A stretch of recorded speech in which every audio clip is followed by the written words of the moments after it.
ഓണാവേശത്തിലാണ് നാടും നഗരവുമെല്ലാം. അത്തപ്പൂ മത്സരവും വള്ളംകളി മത്സരവും അതുപോലെ തന്നെ വടംവലി മത്സരങ്ങളും കളം നിറഞ്ഞു നടക്കുമ്പോൾ പഴയ പ്രതാപകാലം വീണ്ടെടുക്കാനുള്ള ഒരുക്കത്തിലാണ് പകിടകളി മത്സരം. കോട്ടയത്തെ പകിടകളി മത്സരങ്ങൾ വീണ്ടും പുനരാരംഭിച്ചിരിക്കുകയാണ്. കോട്ടയം പഴയ ബോട്ടിജട്ടിയിലാണ് ഈ ഒരു പകിടകളി മത്സരം നടക്കുന്നത്. എന്തായാലും ഓരോരുത്തരും വലിയ ആവേശത്തിലാണ്. നമുക്ക് ആ കാഴ്ചകളൊന്ന് കാണാം.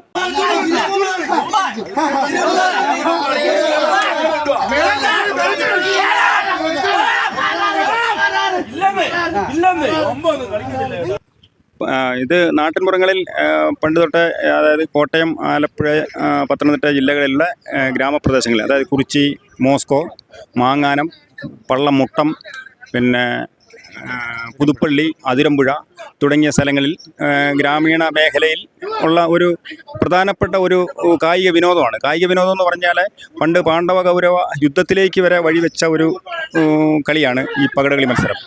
ഈ പകിടകളിയിൽ വളരെ വാശിയോടെ, വീറും വാശിയും കരക്കാർ തമ്മിലുള്ള ഒരു മത്സരമാണ്. ഇപ്പം ഞങ്ങൾ കോട്ടയം ജില്ലാ ടൂറിസം പ്രൊമോഷൻ കൗൺസിലും കേരള ഫുഡ് കോർട്ട് എന്ന് പറഞ്ഞ ഈ സ്ഥാപനവും കൂടി സംയുക്തമായിട്ടാണ് ഇങ്ങനൊരു ടൂർണമെൻ്റ് ഇവിടെ സംഘടിപ്പിച്ച് തിരുവഞ്ചൂർ സാറിനാണ് ഉദ്ഘാടനം തിരിച്ചു. അന്ന് അദ്ദേഹത്തിന് ബോംബെയിൽ ആയിരുന്നുകൊണ്ട് അദ്ദേഹത്തിന് എത്താൻ പറ്റിയില്ല.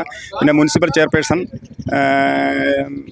ആണ് ഇത് ടൂർണമെൻറ്റ് ഉദ്ഘാടനം ചെയ്തത്. ഇന്നത്തെ ഈ മത്സരം കാണുന്നതിന് വേണ്ടി മാഡം ഇവിടെ എത്തിയിട്ടുണ്ടായിരുന്നു.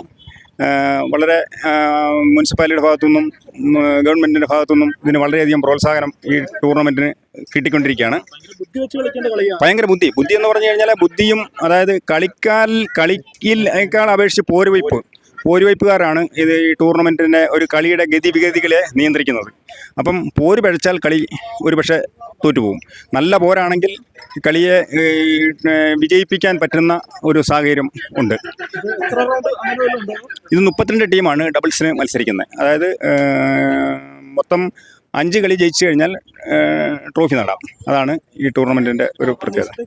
ഇതിപ്പോൾ നമ്മൾ ഓണം കഴിഞ്ഞാണ് അതായത് മാങ്ങാനം, കുറിച്ചി, മോസ്കോ, പിന്നെ ചേലാറ, കൂടാതെ പള്ളം, ഇവിടെയൊക്കെ ടൂർണമെൻ്റ് ഉള്ളതുകൊണ്ട് അവരുടെയൊക്കെ എല്ലാവരുടെയും കൂടെ ഞങ്ങളൊരു മൊത്തത്തിലൊന്ന് കൂടി ആലോചിച്ചിട്ടാണ് ഈ ടൂർണമെൻറ്റിൻ്റെ ഫൈനൽ മത്സരം വെക്കാറുള്ളത്. കാരണം ഒരുപോലെ വെച്ച് കഴിഞ്ഞാൽ കാണികളുടെ ഒരു അപര്യാപ്തത ഇതെല്ലാം വരുമല്ലോ. ഇത് കരകൾ തമ്മിലുള്ള മത്സരമായതുകൊണ്ട് വളരെ വാശിയേറിയ മത്സരമാണ്. പ്രായഭേദമന്യേ എല്ലാവരും വരും. ഇത് ഭയങ്കരമായ ആവേശമുള്ളൊരു കളിയാണ്. ഇപ്പോൾ കോട്ടയത്ത് ടൗണിൽ ഞങ്ങൾ ഇങ്ങനൊരു സംഭവം ഇത് ആദ്യമായിട്ട് സംഘടിപ്പിച്ചുകൊണ്ട് ആദ്യമായിട്ടാണ്. പക്ഷേ എന്നാലും ആവേശം ചോരാതെ ഇത് ഓണസമയത്ത് 8 കളി മത്സരം അവിടെ വെക്കാറുണ്ട്. പക്ഷേ ഇത് കോട്ടയത്ത് ആദ്യമായിട്ടാണ്. പക്ഷേ ഇത് എല്ലാവരും ആവേശത്തിലാണ്. പിന്നെ ഞങ്ങൾ ഈ ടൂർണമെൻറ്റ് സംഘടിപ്പിച്ചപ്പം കോട്ടയം DYSP അനീഷ് സാറിനോട് സംസാരിച്ച് അദ്ദേഹത്തിൻ്റെ നിർലോഭമായ ഒരു പിന്തുണ ഈ ടൂർണമെൻറ്റ് സംഘടിപ്പിക്കുന്നതിന് ഉണ്ട്. നല്ല മത്സരമാണെങ്കിൽ 1.5-2 മണിക്കൂർ വരെ നീണ്ടുപോകാം. അല്ലല്ല, ഉച്ച കഴിഞ്ഞാണ് ഞങ്ങൾ അവധി ദിവസങ്ങൾ നോക്കിയാണ് ഇപ്പോൾ കളി വെക്കുന്നത്. ഇപ്പം ഓണത്തോടനുബന്ധിച്ച് പകലും രാത്രിയായിട്ട് മത്സരങ്ങൾ സംഘടിപ്പിക്കുന്നത്.